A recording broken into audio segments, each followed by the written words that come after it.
Hello there, everybody, and welcome back for another game of Commanders in Conflict. I'm here with my friend Count Christo. Delighted to be here, delighted to be here. We've got 1 or 2 games left for you this evening. Yes. But we've been looking at the setup, and I have to say, based on how games have been going so far in Sonneblume, I'm erring towards 1. It potentially could be. We have College playing against the Allies on Sonneblume, and the Allies have been very, very dominant on Sonneblume. They certainly have. But that said, of course, they've been dominant with that classic US play. And we heard from College, you see him there, he's not doing something we've seen before, which might be bad for him. Because what we've seen before is the Allies win. Yes.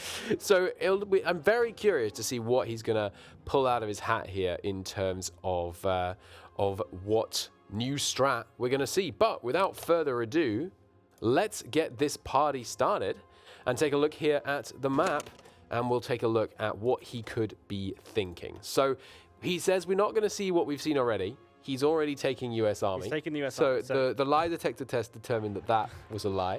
But, I mean, we might see him go not 12th Army Group. They've both gone for the faction choice immediately. Okay, interesting. Which is different to how the previous game both picked their focus. They went industry first, and we got Japan.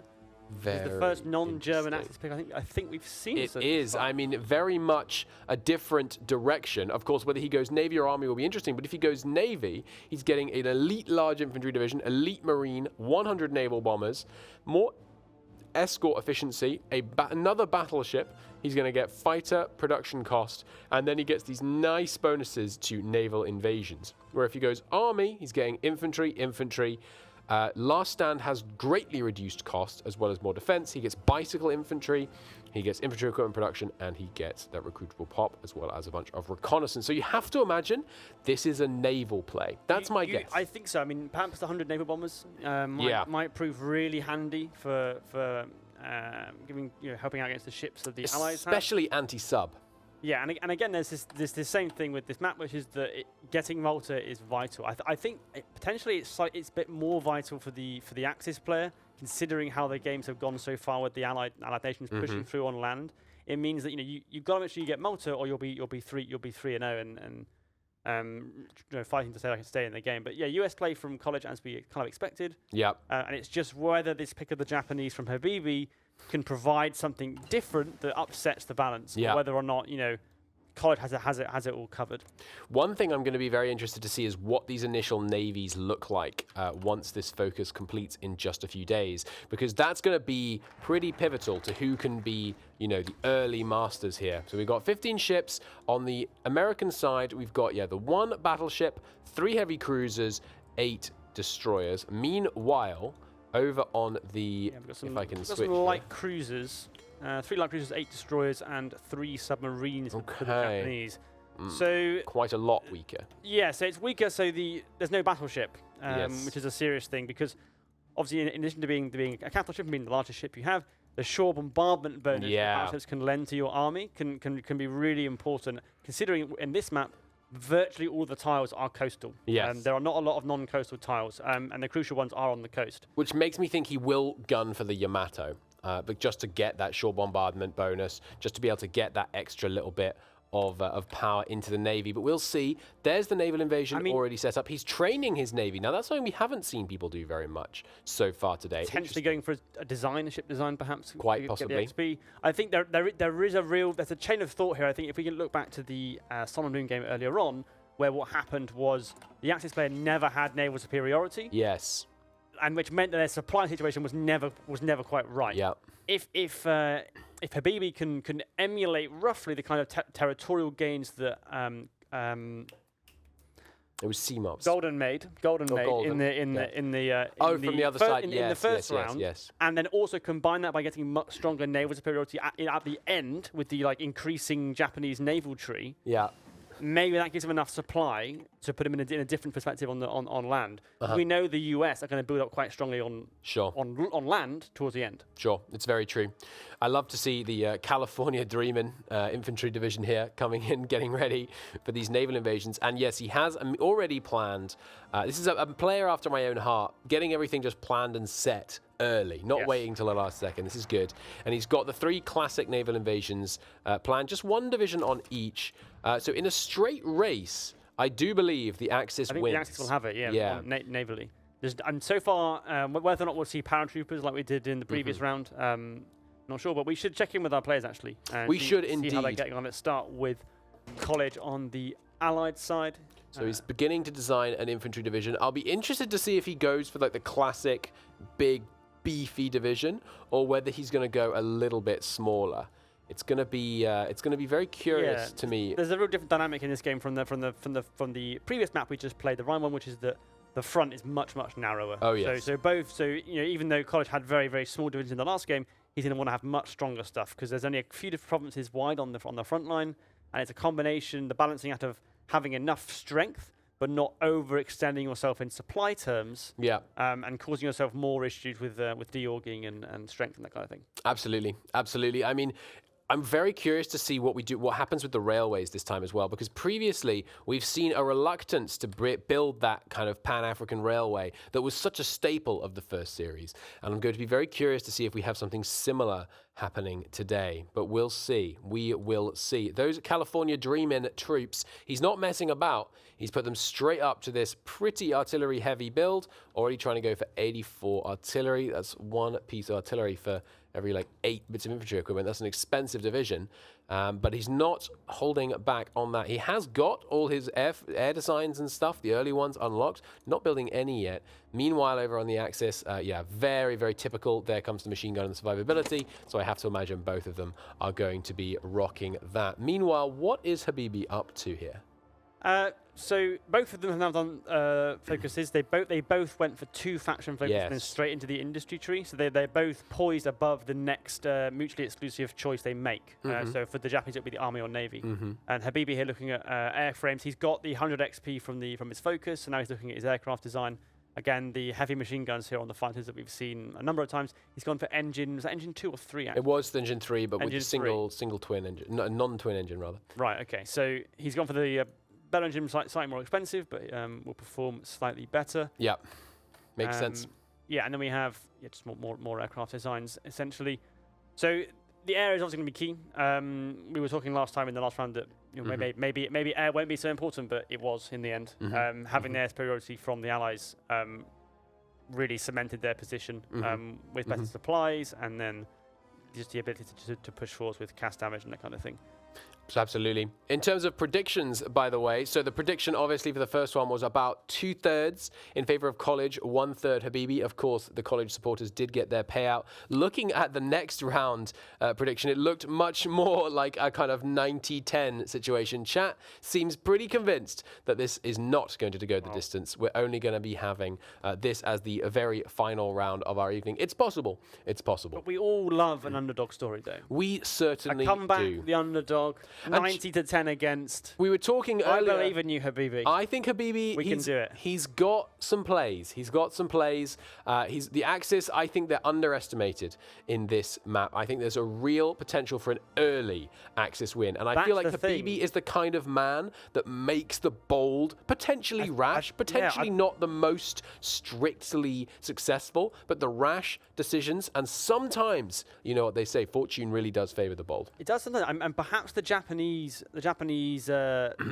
pick will give him some kind of advantage in that early phase where we see the Axis come quite strong and they take a lot of land.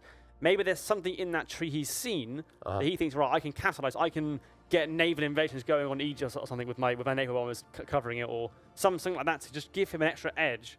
Because you do worry as the Axis that if you go the full distance, they will grind you down eventually, the Allies. Yeah. I love to see Habibi there naming divisions like I name file names. Defense, and then dot defense, and then dot main defense. That's excellent. It's like final confirmed is now being created. This time for real .mp4. Exactly. We all know to love that. So I think, there's the early rush potential, but let's take a look here and let's do some armchair generaling.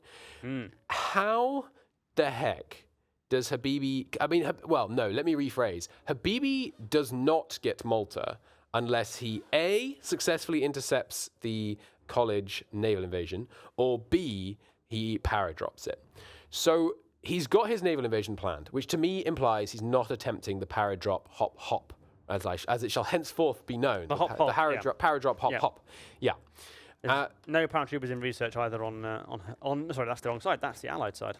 And there is only the one division assigned to this naval invasion, so it would be easier to intercept. Potentially, College could send a second naval invasion from Point Said, and then might be able to, only one of them could get intercepted. Potentially, we might see that. We are, of course, seeing the Japanese axis, meaning we don't get. Here we go. This is what I missed earlier. That's how the Navy's going to turn around. 3 aircraft carriers. Good lord. Aircraft carriers. So that's the thing with Malta. I mean, if through all these focuses he has naval superiority, well, you'll just take Malta anyway. I mean, it does kind of look that way. Because they'll run out of supplies. Yeah. I mean, there is a certain amount of obviously, 50 victory points can feed some people for a while, but if you can completely cut them off, even that won't help. You can wear them down. You can have, naval strike to cut off their ability to do anything. I mean, he might be able to take Malta, and with 3 carriers, he really is going to put himself in a strong position. I imagine come with planes, the carriers. Yes, I'm sure they do. And it's a fleet with 3 aircraft carriers, so I think there's other stuff in that fleet as well, whereas if we look over at the Allied side of things, their kind of extra bonus stuff is about cheaper trucks, a little bit of extra oil, getting a medium tank. If you have the carriers, the right aircraft, like the Axis fleet with the battleship, also the Allied fleet with the battleship, was just going to melt to a carrier. You would think. They don't have screens, not sufficient numbers against 3 aircraft carriers. No, certainly not. And screens barely help at all even then, because your planes, of course, can hit from any direction. We're seeing the subs start to get trained as well. He's presumably going to be using those in a bold attempt to make an early strike for Malta. Today, so far, again, we have never seen in this tournament, this season of the tournament anyway, we have not yet seen a successful invasion on Malta. So even with the 3 carriers, I still think Habibi really wants to be making sure he is the one that lands on Malta first. And the only way to do that is going to be a hardcore push into managing to get there first by interception. Now, that's something we've just seen that I think is really interesting from Habibi. And I think this is a really good play. A lot of people have been, in my humble opinion, squandering some of their research bonuses. Not he. He's putting straight into advanced machine tools. He went improved machine tools and then into advanced machine tools before going for dispersed. Also interesting that he is choosing dispersed. I've seen concentrated a lot so far.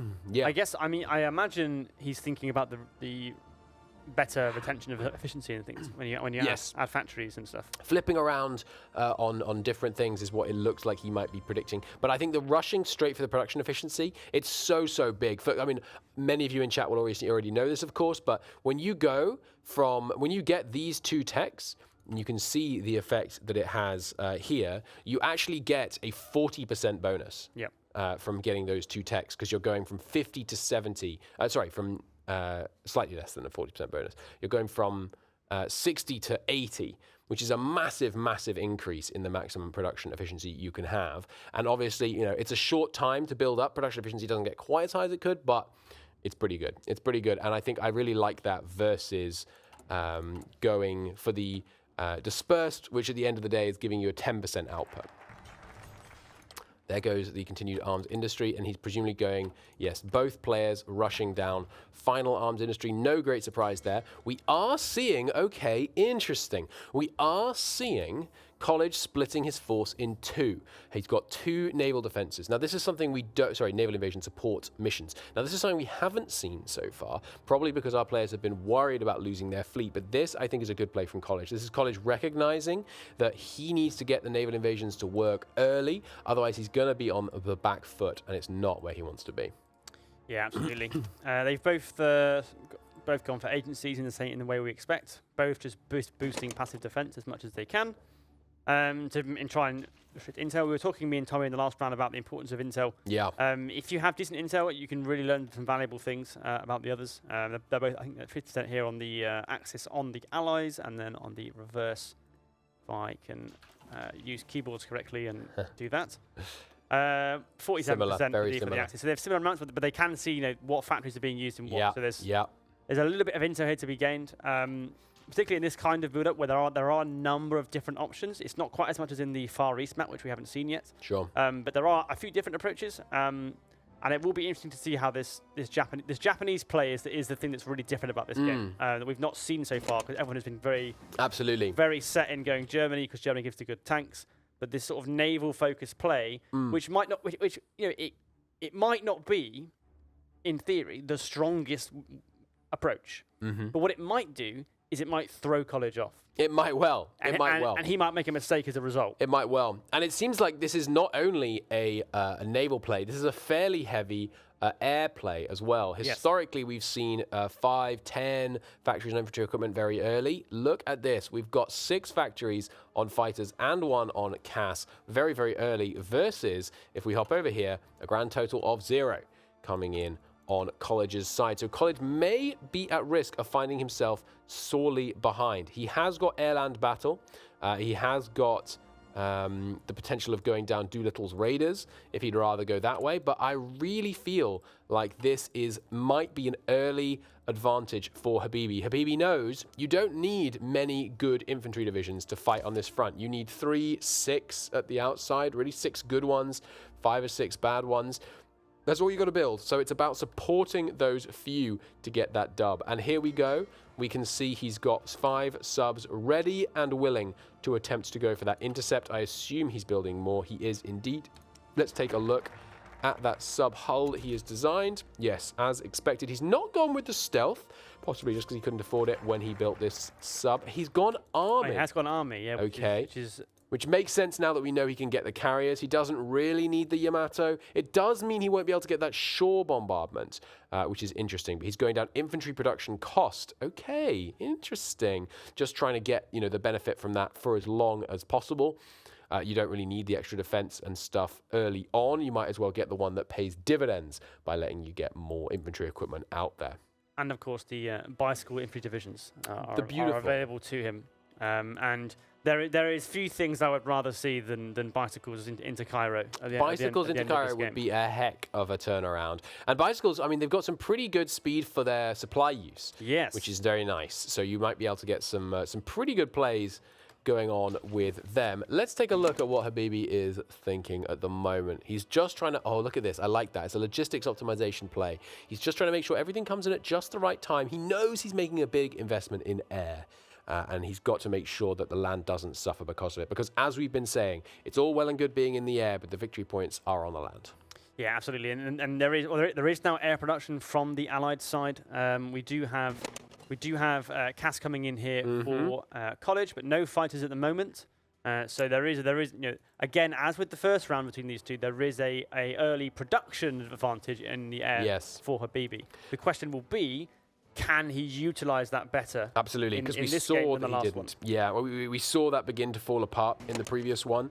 But in this case, Habibi, with that nice air advantage, it really feels like College is intending to rely somewhat heavily on his spawned planes, but there aren't enough of them. Really, with that only 100 fighters coming in, it doesn't feel like it's going to be enough. I'm very curious what he's going to do after Arasaka here. And where he's going to be pushing next, because it feels like he has a couple of good options open to him. He is going to grab the bikes. Yep, makes sense to me. Makes sense to me. Nice, agile troops able to rush through, especially if you naval invade them behind lines. You know, they can move quite quickly, but the supply isn't. They certainly can. The problem. They certainly can, and also, of course, he's got a long way to go. You know, it's the Axis that has to make the trek through the mountains early on and push over through Tunisia, whereas it's an easier stroll for the Allies over here. Not, of course, that the Allies look like they're intending to stroll, given this naval deployment. Let's take a look and compare some infantry divisions side by side. So we've got the California Living staying 20 width. California Dreamin' are the same but not prioritized reinforcement. So, of course, the California Living are the troops that are going to be doing the big fighting. But nothing else too fancy. We've got heavy focus on massed firepower. Meanwhile, over on the Axis side, the only division that's of great note is the Dot Main Defense, with one artillery and a bunch of support companies in it, really trying to, logistics, unsurprising, engineers, really trying to give up. I imagine this is the main fighting unit. Everything else is sort of standard, or 12 width and with nothing attached, and a cavalry regiment, which we probably won't see much of. So this main defence appears to be the main defence. Fair enough. For Habibi, which is a very helpful and descriptive name. Notably, So, a little bit less artillery, though, in that main defense. Less artillery, and also we've lost a server, so we'll have to adjust. That's okay. Server repairs are pretty quick. We can just hop back into a new game if we come to the casters, ideally. We will hit that save and head back into it in no time. Well, I think those two divisions, if I had to pick one, I'd definitely take colleges. Yes, there's the supply. I know the supply is incredibly important, but honestly, I really feel like it's not quite enough to get the sufficient swing. Yeah, I think it's trying to force a mistake from college at this point. We know the allies are strong on this map. We do. So Habibi has done something different, which is great.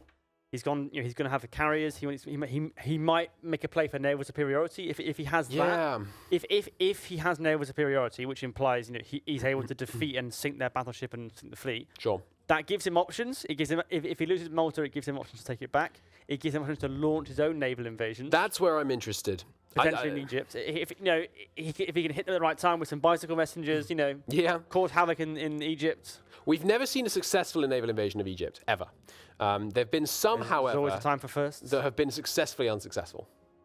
Yes, diversions, essentially. Absolutely, because they're not only diversions of your attention, they're diversions of your troops. Every soldier that has to go and hold a division, hold a province in Egypt is one that's not on the front line. So what you want to do, and what we saw to great effect early on, was a naval invasion of Egypt followed by an immediate hit on the main line. And if you can coordinate those perfectly, then you can really start to get some progress. It's exactly what we saw in the last game with these evasions by college into northern France with very, very expendable divisions. Yeah.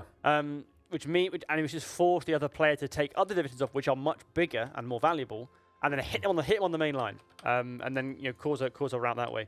So that's I think what this hinges on is the naval game. Does the naval superiority that he's won, Habibi's won? Potentially, we don't know, but if it develops that way, does that allow him to put college under pressure? Yeah.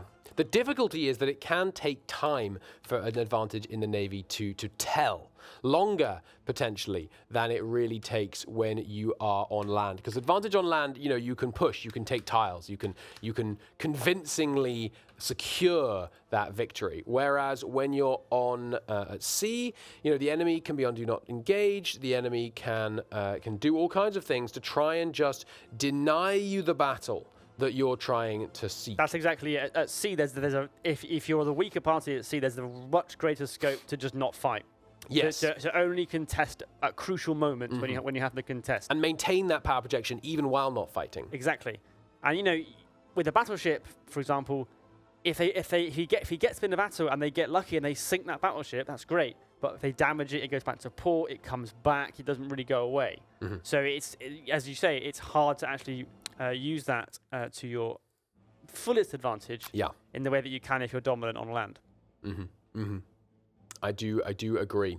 I think, though, that what we haven't seen so far this session yet is a naval invasion of Benghazi. Because Benghazi, if we hop back over here to this perspective, Benghazi is one of the provinces that's slightly easier to naval invade because you can very rapidly get the encirclement on it. You're landing in hills. Of course, it's hills as well, so the advantage is somewhat mitigated. But you're landing in hills, and critically, this landing point cuts out their air force. And when you yoink their their air base, and when you yoink their air base here, that makes suddenly the enemy player is scrambling. They've got to reassign their airbase. They've got to defend the port. They've got to try and get the last stand going. They've got to do all kinds of things to desperately try and change things up. It's exactly that.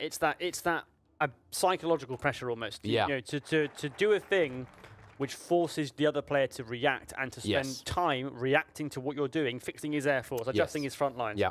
Which he isn't doing, isn't spending attacking you. Exactly. And there's a lot of that quick thinking to be staying in control of your priorities, which is super important to succeeding. Yes, in cards we would say you have to make them have it. I mean, we haven't seen the carriers through the straits, and I'm noticing now only 20 days left. Potentially, okay, interesting. Not going for the early naval supremacy, playing a bit of a longer game. It could be a late game thing. He wants the warrior spirit for the extra division defense. and he potentially wants to be coming down here, but that will require quite a few more focuses. I'm surprised he doesn't want the carriers from the get-go, although, of course, this leaves the possibility of them being sprung as a surprise later on, which, of course, is always rather gratifying. Troops training, of course, the California Dream-Ins, but this is going to be one of the first matchups we've seen so far that does not have a 40-width division. It's going to be the battle of the smaller types around here. The bicycles are ready. If we take a look at their templates, they're nice and simple, but what they are is fast and they do not use much supply. And of course, he's got even further bonuses on that supply usage as we barrel towards war. So, Adaway, I want to put you on the spot. Place your bets. Who is going to be sitting in Valletta 1 month from today? Habibi. You think it's Habibi? Okay, well, I'll take College purely to be contrarian. I think Habibi has a very good shot of it, but it's gonna be hard fought. He's got 8 individual subs up and raiding. Meanwhile, over on the Allied side, he's gone with 3 larger wolf packs. Okay, so a little bit more defensible, but he does have 1 purely of these tier 3 subs, looking pretty sexy. Let's take a look over at Habibi, Adaway's pick for the Conqueror of Valletta, and see over the next couple of days whether he's going to be right.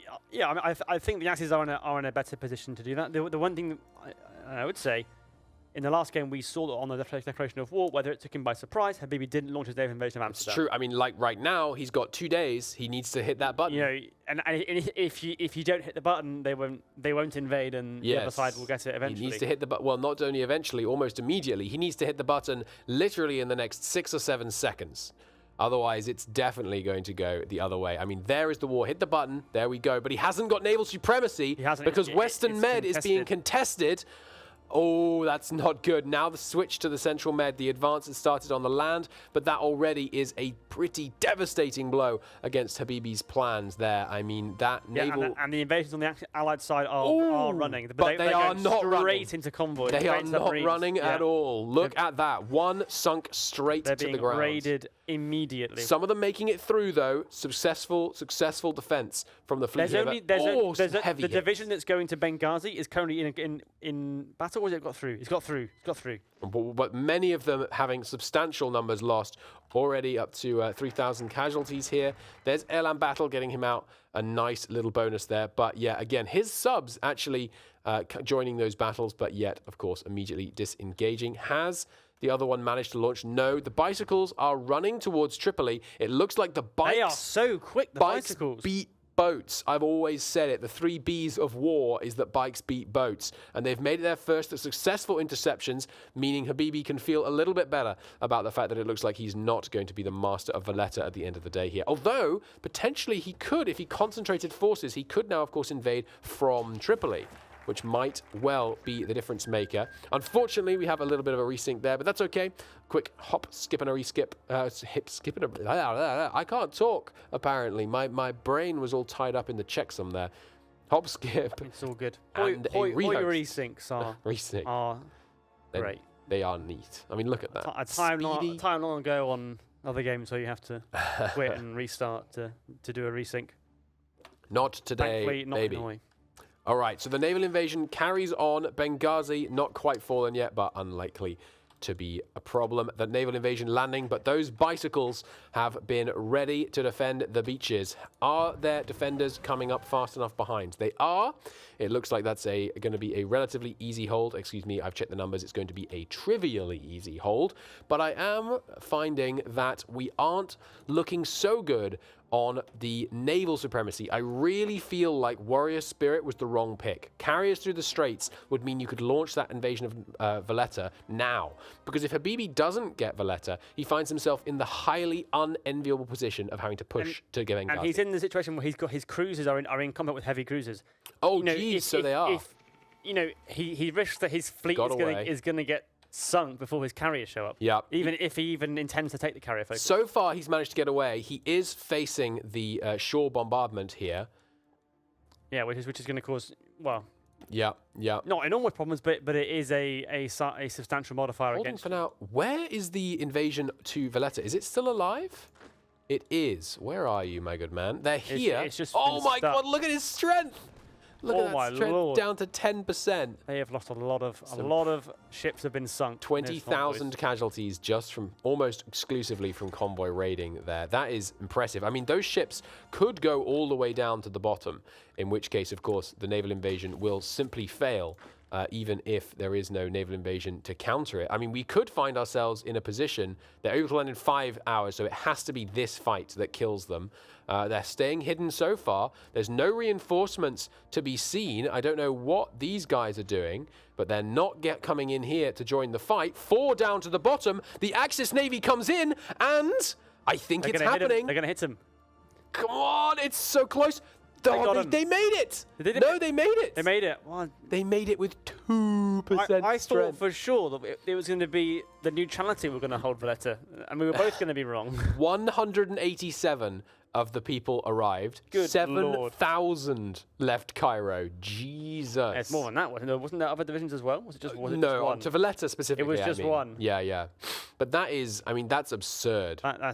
That's a heavy loss, right? We need a naval invasion, and by we, I mean EU force stands everywhere who are backing Habibi, but we need a naval invasion on Valletta pronto, and there it is. It's at sea. Oh my God, I think we might see our first successful naval invasion of Valletta. The boats are in the water. There's almost nobody there. It's like 100 dudes. It's literally 200 dudes, not even 200 dudes are sitting there in Valletta. But the problem is, of course, we now might see the convoy raiding on the other foot.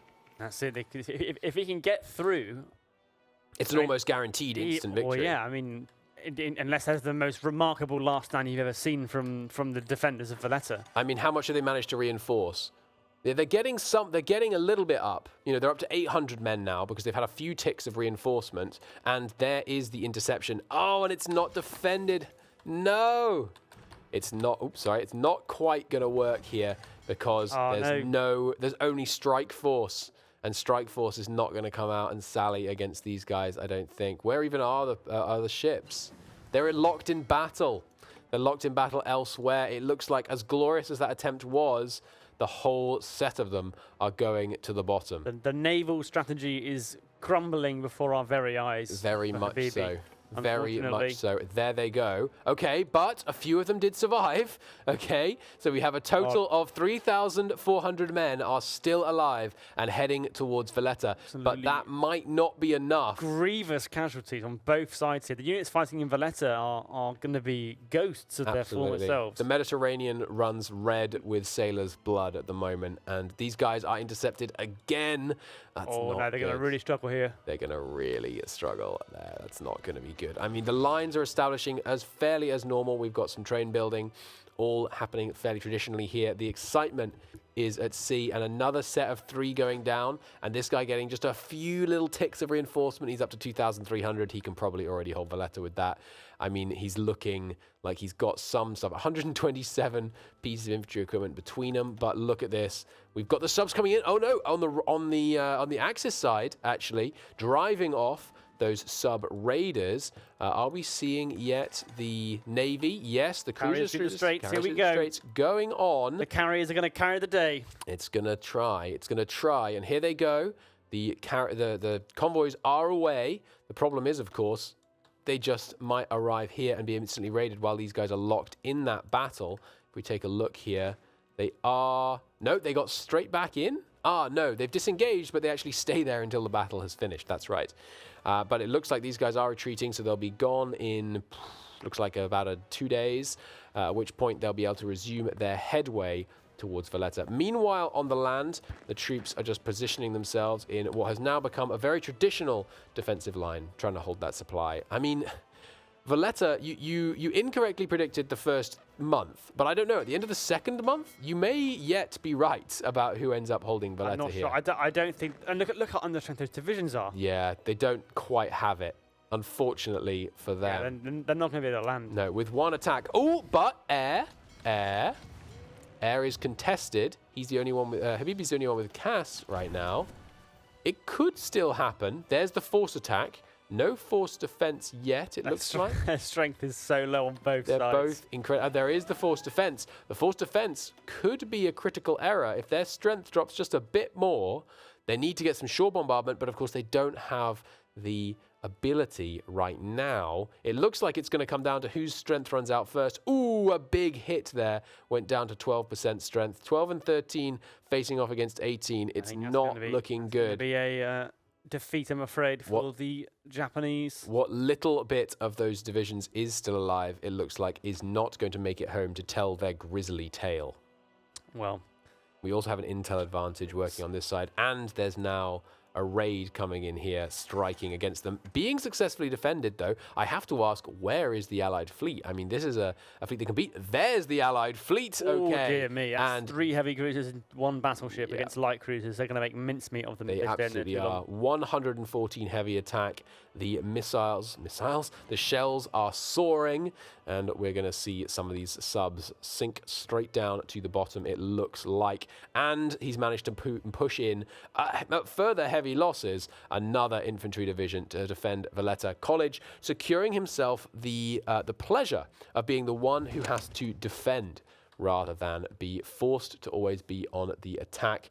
Yes, that 2nd division being pushed in there looks like it's going to serve him well. Finally, a retreat from the Axis. No lost ships so far. Looks like they will be able to get out relatively unscathed, but in the short scale time of this, even damage can be pretty bad. You don't want to be in that position. And it looks like College, yes, has secured himself the Defender title. I think so, absolutely. Yeah, I mean, both games he's been fairly measured in how he's gone about it. The Navy, I mean, it's a valiant attempt in the Navy from Habibi, but I do wonder if he'd had those 3 carriers. I really feel like it would have made the difference, man. And he'd hit them at once with his full naval strength. And also things like in terms of like sub detection from the aircraft from the carriers. Yeah. You know, it's just a much more well-rounded naval force that can really project power over the season. And that can be in 2 places. You know, you can have one fighting their transports for much longer, tying the enemy down while the carriers support the invasion. Absolutely, yeah. Or vice versa, because you can sacrifice either of those navies and still be in a position where you can fight toe-to-toe. Absolutely. Whereas now, I mean, he's done the carrier focus, but they're going to come into an environment where College is on top. And, absolutely. You know, he's already sunk a bunch of ships, he's caused damage, he's got all his units in place. And he's now managing to get those. Harder. And those reinforcements have now got through to Malta. But we do find ourselves in the interesting position of, while College has been doing very well at sea, on land, not quite so well. We are seeing Habibi executing a fairly successful push in here. It looks like he may have finally met a nut he can't crack. But he does have those bikes in reserve, ready to charge in. Just wanting to push them back a little bit further from his supply hub, potentially. The issue for Habibi here is that he does not possess Valletta. Yes. Which means that he's done well on land. He's got a good front line, but he has to take Benghazi now. Benghazi is a very tough nut to crack. You get quite a long way from your planes. You have to push in a long way from a naval base. It's going to have to be a grinding push. He's only got 26 minutes left. But, I mean, this is a position we often find ourselves in Sonneblume. One person takes Malta. That's obviously quite normal. At this point, it comes down to who can win on the land. There was much ado made about, obviously, the push for Malta, and rightly so. Oh, speaking of the push for Malta, he's tried again with 3 divisions now pushing in, but they have been hammered. Is this carriers escorting it now as well? Look at the engine. Look at these. Sorry, let me hop over here. But look at the organization on some of those carriers. This is a very recently deployed fleet. Lord. That is atrocious. Nobody has had any training on any of those carriers. No, not a single person on this ship knows what watch they're on, what time they're meant to be, where the bridge is. They're completely uninformed, and the entire fleet is being sunk here. But now they're sinking a ton of Allied ships. Was that an attempted Allied reinforcement of the islands? It might well have been, because that was a lot of This is an absolute just disaster zone in the central med right now. Both sides are just chucking divisions at Malta. There's going to be public inquiries 0 escorts on both sides for the next 2 decades over what the heck happened about all of those tens of thousands of people just loaded onto transport, sent into the sea to be sunk immediately by submarine. Yeah. But, I mean, look at this. They're now up to 100 attack and 250 defense on holding Valletta. It's not going to happen. I'm interested to see Habibi sticking to his guns, though. He's already planning another naval invasion. Like, there's no question in his mind. He doesn't want to have to push Benghazi. And look at what he's done. He's weakened this front line to a pretty extreme degree. This is the problem for Habibi. You know, at this point, the third invasion of Valletta, this time it's for real, is actually a better option for him than trying to push Benghazi. But how is he ever going to take Valletta with 28? Oh no, sorry, these are slightly smaller. With 28 combat width of infantry ready to hold it. Now full manpower, now almost full equipment, just needs a little bit of a delivery of some artillery. Looking pretty good. I really don't see a successful naval invasion. Yeah, that's the trouble. And Benghazi it's quite a tough province to get to. I mean, I would say Gabez is probably a little bit easier to get to from the Allied side because the terrain's a bit more favourable and the supply lines are a little bit more favourable to the Allied player. So Habibi again is in a similar situation to the first game where he has to try something to try upset College's situation, basically. Whether that's a naval invasion somewhere unexpected, but again, he doesn't really have naval superiority. So any attempted invasion is going to mean thousands of his troops and equipment going straight to the bottom. Yes, absolutely. And even if he were able to make that invasion, it's going to be really, really tough for him to land against such a determined defense. And now, of course, they're entrenched. They've settled in. They've picked out a house. They've been there for months now. Yeah. They will have a nice defensive bonus. It's a really, it's the situation you always want to avoid. That on this map, it tends to be that where Habibi is now, he probably has to naval invade. He has to invade in order to shift the front line. And that's such a difficult thing to do. Huge naval battle just kicked off. Looks like the Allies are going to rapidly disengage from this still badly organized but pretty efficient. Oh, some big hits on that heavy carrier. Oh, failing to retreat. Managing to hit him again. Looking like it might go down here, but I mean... Just gets away the heavy cruiser. Even if he takes out the whole enemy fleet, I don't quite see what could happen. But the thing is, here's what Habibi doesn't know. Behind the lines, College's dudes, they're suck. There is terrible supply. They've got terrible appalling supply. They've got 18 out of total attrition. It really feels like Habibi, because he's so committed to this naval strategy, he's not taking full advantage of the situation. Of course, he doesn't know about the situation, which could, doesn't Another help. Big naval battle. Couple of destroyers sent to the bottom there, but winning by inches is not something that Habibi has time for with 21 minutes left on the clock here. Let's see what that guy from college is up to at the moment. He's consolidated his forces a little bit. Supply a tiny bit less bad. Still suffering on that. And I have noticed something actually. Let's hop over to Habibi's perspective. What jumps out at you? I'm going to need you to prompt me. I'll give you a clue. The fact that he has no fuel. He has absolutely no fuel. I should have noticed that. No. Yes, that is... I mean, generally, if you have trucks he's trying to push, though, completely ineffectually. Having no fuel is a problem. It's a big problem. It's a big problem. It's also a problem if you want to run a big navy with a bunch of carriers. Yeah. Carriers, they tend to consume fuel. You have to ask, the Italian Navy is very familiar with what happens when you don't have enough fuel to run your ships. And here's something that's worth noting. Valletta, notably, has 96 oil. So that's a whole lot of fuel that he does not have right now. And that's the downside of this carrier strategy from Habibi. They've eaten all of his fuel. He's used them a couple of times, and all the fuel has just gone. Meaning now his fighter wings are running at a huge penalty, down to a 45% total penalty now on the mission efficiency, meaning that he's going to quite rapidly start to lose in the air here, as the casualties will not go his way. But fortunately for him, both sides having quite a bit of a supply issue at the moment. But we're just going to see. Let's go back to college. What is he thinking? He's thinking, how many more men can I deploy? What's the way I can break this stalemate? But he knows he doesn't have to break the stalemate. That's the enviable position that college finds himself in. All he has to do is hold. But can he do that? It certainly looks like he can in that fight. With 2.5 times the soft attack, he's going to be inflicting devastating casualties. Let's see who came out ahead. It does seem like the Axis got the worst of it in the casualty front so far. We're at 52,000 to 30,000. Of course, almost all of those casualties being people that simply perished at sea. Yes.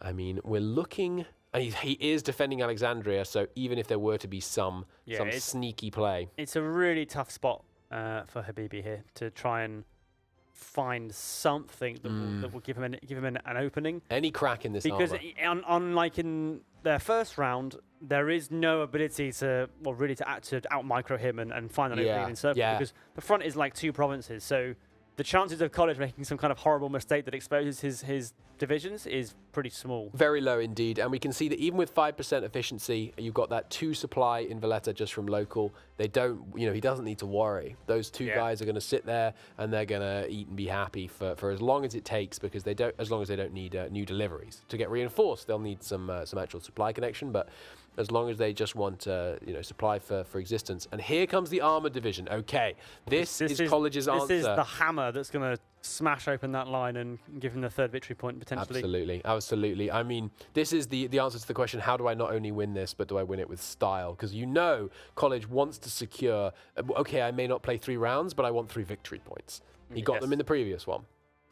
Yes, the ultimate, Can he capitulate? Yeah. We came very, very close in the first Sonneblume round to a capitulation of the Axis. We did. Or at least can he get 6 out of 6 of the victory points in his round? Exactly, yes. Then he got almost a clean sweep. Absolutely. I mean, the other thing he might be noticing glancing over there is that what we know, the Axis powers is not garrisoning anything. So if he could push a naval invasion through, he'd be in a good spot. Oh, okay, a naval invasion. Oh, yeah. Habibi, you can... Oh, and a big battle on the front here as the tanks push their way through. What you can say about Habibi, I think, from how he's been playing the last couple of hours, is when he makes a plan, he sticks to it. He's gone naval supremacy, so he's tried. His response to losing at sea over Malta is to try a naval invasion. Meanwhile, it looks like Tripoli might fall. So I mean, I'd pivot, but I don't know. That might just make me weak. Maybe Habibi has the right idea. Well, I mean, the problem for Habibi is you can pivot, and that might be a better idea, but it's still probably a losing idea. Yeah, it's quite possible. There is no ace card that I think you can say, right, that's what you should have done, and then now you can win. Yeah. With 17 minutes left in this situation, it's super hard to try and shift it, because now that College is pushing, he's getting counterattacks there in the north by the coast. Very successfully counterattacked. There's a danger of encirclement. If they can get round to the south. Oh, very serious danger of encirclement now, but College has got the people back there. This is the phase here. As College pushes west, the front line expands, it gets wider, and there's more scope for mistakes and little micro errors from College that might just give Habibi an opening. Yep, and he's grabbed that supply hub, which, if this force attack doesn't work, is very rapidly going to cause problems. Force attacked him, but he's having to fall back. And of course, force attack, it's great when it's great, but it causes massive strength casualties. Look at that. When you can see the strength. But full time, he's got the encirclement. He's not even hurrying to close it. He's not in a hurry. He's moving those tanks down. He's been pushed back, but he'll have to... So look at the strength on those divisions. He's going to get there. Look at the strength on those divisions. They've melted. Whoa. They weren't killed by the encirclement, but the strength damage they took, they might rather have been overrun than face the pummeling they just got. Look at that. All 3 divisions down to 0% strength.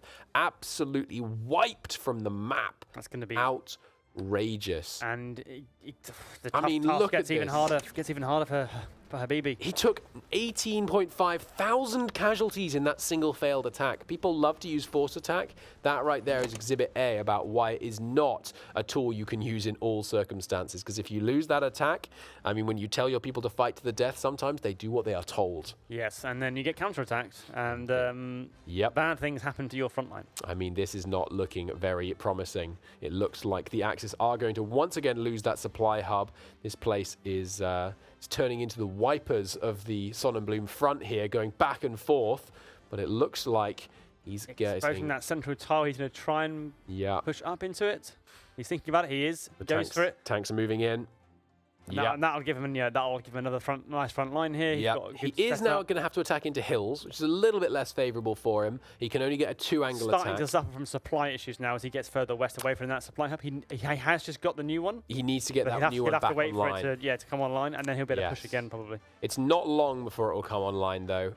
Possibly actually just the end of this day. He's got to manage his truck levels as well. Make sure that he's not trying to use too many trucks. He's fine on supply though. College looking like he's got a pretty convincing lead here at the moment, holding firm on that defense. Look at the strength melt on those divisions. These are men being sent in with not even like a gun per person. We've got some serious, serious problems being faced on the Axis front. And there, the supply issues, the tables on that have turned. Yes, it's going to be difficult. It certainly is. 14 minutes but naval invasion in Egypt. here's the naval invasion. Let's hop over here. There's 4 of them. They're not being contested. And they did not land on the port. It looks like they're going to go for the encirclement strategy. The last stand applied early. Here we go. A little bit of a micro error from College. Now going for the attack. Not quite managing to win it, but with the additional troops over from the east, that might help. Everything's now he's pinned in place and now trying to. Yeah. I mean, it's going to be likely a slow death. Does this take his attention away for just long enough? I'm not sure. For something else to happen, but I don't know what other options Habibi really has on his western front to and to the tank that. has strat redeployed over here, meaning he's quite rapidly going to find himself in a very bad situation. And there, the first of them already popping 4 divisions out of that. 3 divisions. We'll have to fight to the end. 2, 1. Goodbye. Well, I mean, That was not a best spot for an invasion. Like gone. Bang. Multiple All seconds. gone. And oh, look at that. While the naval invasion is being defeated, he launches an offensive and is pushing through the coastal tile. He does not care. Straight in there before the other infantry can even reinforce, getting back into the soft underbelly of these damaged divisions from that force attack. I mean, I really think force attack has had a lot to answer for in these games so far today. It's really been a tool that has been used in the wrong situations. But, potential micro error from the California Dreamer. No, they did stay in place. Good spot. He's still got a handle on things. Habibi now faces a very seriously uphill struggle. I mean, it's almost vertical at this point. It's approaching it. There's still 12 minutes left. There's always a chance. I mean, you know what? That naval invasion, if it had hit Benghazi, it could have worked. That's the thing. If he was able to take Benghazi, he would decimate the supply system in Libya substantially. But the problem is for Habibi is that with 12 minutes left in this situation, having already gambled on that naval invasion and lost, it means that he has very, very little resources to do anything else, and he has to hope that there is a mistake in College. A pretty critical one. I do think, considering how College has played, he looks like he's in real tip-top form for the tournament going forward. Absolutely. If this indeed is a 2-0, because there's just been no mistakes. There's been no sort of getting flustered. No. Yeah.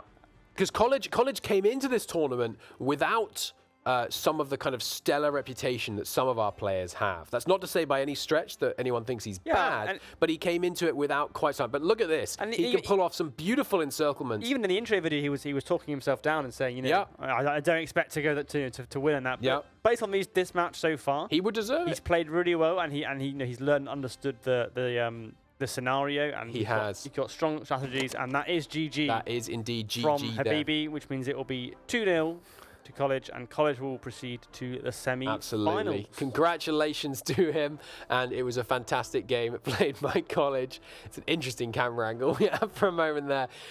College obviously played a very convincing game of Hoi there. He knew what he wanted to build up. He did it. He faced some unusual opposition. He got the big Navy play against him, but it was just too late. I feel like Habibi, it's a bit of a tragedy for Habibi because he had a strategy that there was meat to it. There was something there. It was so nice to see a new strategy, a new approach to that map. The problem I think was with Habibi. I think we realized this at the time. Those carriers, considering how much fuel he had, because he didn't hold Malta, they were like a one-use thing. As soon as they came out of port, the fuel was gone. No, because all three they consumed it so quickly. He didn't have Malta. He didn't have the oil from that. Yeah, which meant that there was very little else he could do to change the game. Having committed to that path to get the carriers and the other Japanese assets, the bicycles didn't really play a role, and it just meant that College could just squeeze the map, make it very, very small, and there was no way around. Absolutely. I mean, we also saw so many parts of Habibi's plan come so close to fruition. We had the successful interception of the main naval invasion as it was coming across. We had his invasion launching just the right moment. We had the better range, but then it wasn't quite really there. Decided in that moment between the naval invasion around Malta. It really was. The possession of Malta, had Habibi got hold of Malta with the extra oil, with the better position for some of his planes to contest the sea, and the fact that College would have had to have pushed to get the second victory point. Yeah, I mean, because we talked down to that dynamic. forced attack, but he had to do it. You know, he had to try and get across there. But yeah, I mean, you've got to try and do something. You do when you're losing. You do. But he had a really tough hand with the way the game developed, and the Allies are very strong on this map, and it's a shame to lose him. But with all of that said, thanks so much for watching what is in fact going to be the last round today. But yes. Before you go, let's hear from our triumphant victor, and let's head back to the studio. But for tonight, from me and Adaway, that's goodbye. Goodbye. Welcome back to the studio, and more importantly, welcome to the winner interview, College. Feels good, you know. I was going to ask that. Yeah. Does it feel good? It feels really satisfying, you know. I'm just saying, a lot of people, you know, there's a lot of people saying, you know, I'm mad at Micro. I can't, you know, I'm going to fall apart out there. But, you know, I think moving on to the semifinals, right? I think, you know, shows that, you know, I got something to bring to the table. Something, you know, I think can lead me to victory. Yeah, it's slow and methodical is what it is. It's not that you're bad at Micro. It's slow and methodical. So you have made history here on Speed 5 in being the first newcomer to get through to the semifinal. How do you feel about coming up against Leonard? Leonard, he worries me. All right, I know. Look, Leonard, you know, his builds. All right, I'll give him that. He always has a really good build, and sometimes, you know, you don't know how to respond to it. So I'm really worried on that aspect about him. But I feel like when it comes, if it comes down to a micro fight, I think I have the edge over him. Ooh, okay. Also, not to be that guy, but no, that's him. He's that guy. Yes, not to be that guy from college. But I mean, Leonard has not made it out of the semifinals before. That's also true. He has a bad track record in the semifinals. The one he's been in. Yeah, but it's, hey, it's still a track record. And one thing I would like to ask. So we haven't done the drafting for tomorrow, obviously, but you are the lower seed, so it means you will get to pick first. Do you have any inclination on what map and faction you're going to pick for the, or sorry, nation you're going to pick? You don't have to reveal what faction you're going to pick for tomorrow's game. You know, there's a lot to consider, but I'm going to have to sleep on it, to be honest. No, totally. Well, I mean, one of the things I'm curious about, because of course we've been upstairs watching the show as the casters cast it, and I've been sitting next to CMOPS for a lot of that, and a lot of the stuff that you do, he's been saying, I told him to do that. Is that true? I can't confirm or deny anything, really, you know? Okay. I can't reveal my tricks. I mean, admittedly, CMOPS also made it to the semifinals, so, you know. Just help. You know, you see what works. You know, you gotta learn from what works and what doesn't. I mean, I think that's a very valid point, though, in that we just dumped a new mod update on you guys. More nations, or factions rather, several new maps. Of course, you can just grind it and play a lot, but you can also just look at what other people are doing and being like, well, they've clearly already figured this bit out. I'm just going to yoink. Yes, very much Take that, and that's mine now. And if you make it to the grand final, right at the end of this competition, who would you like to face there? You know, I want to face Dankus, all right? Okay. I think he talks a big game about being the best, 8,000 hours and all that. But, I think it's finally time to put all that talk, put it to bed, all right? I like your fighting spirit, College. I'm losing my words. I'm so excited with that as a prospect. That would be really fun to watch. I just like that we're at the point where 8,000 hours is a lot. I've worked with Paradox titles for a while, and normally it's like, I've got 12. Yeah. I've got 15. That's very true. I love you, Hoi 4 guys. You're Passionate so community, Exactly.